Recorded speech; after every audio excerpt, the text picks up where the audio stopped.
अस्सलाम वालेकुम जी दोस्तों, उम्मीद करता सारे भाई खैर खरीद ना होंगे। लो वीर जी चौक करो मेरा भी सियालकोट कैडी रामपुरी कबूतर है, चेक कर लो मेरा भाई मुकम्मल सैटअप है।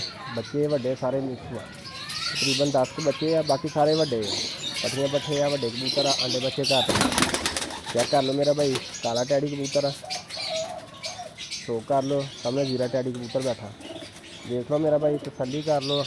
जेड़े किसी वीर भरा समझ आए मेहरबानी वही भाई रबता करे। 1500 रुपये पर पीस आ मेरा भाई। रामपुरी पट्ठिया पट्ठे आ, दो दिन वड्डे पीस ने सामने पट्ठा बैठा बच्चा बैठा वा, चेक कर लो मेरा भी शो कर लो, अपने तसल्ली कर लो। नंबर वीडियो के मैंशन होंगे 0312 46 81 779। लोकेशन भाई फैसलाबाद कार्गो हाल पाकिस्तान।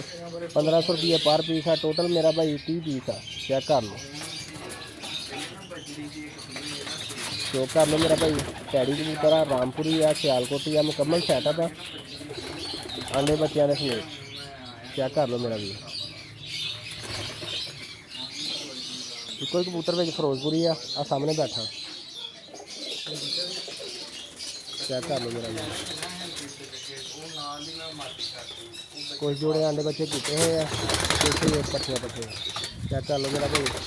अभी अंडे रखे हैं, इधर भी अंडे पे देख लो मेरा वीर, अपनी तसल्ली करके मेरा भाई फिर रबता करिए। 1500 रुपये पर पीस है, जोड़े किसी वीर का रेट समझ आए मेहरबानी करके वही भाई रबता करे। देने मेरा वीर सारे इकट्ठे आ, 1 2 4 5 पीस कोई नहीं देने है, सारे इकट्ठे देने हैं। टोटल 30 पीस आ, 30 के 30 इकट्ठे देने हैं, मुकम्मल सैटअप मेरा भाई देना वा। शो कर लो मेरा वीर, अपनी तसल्ली करके मेरा भाई फिर रबता करिए। इंशाल्लाह पीस सारे ही अच्छे होंगे अल्लाह के हुक्म नाल, कोई माड़ा पीस नहीं होएगा।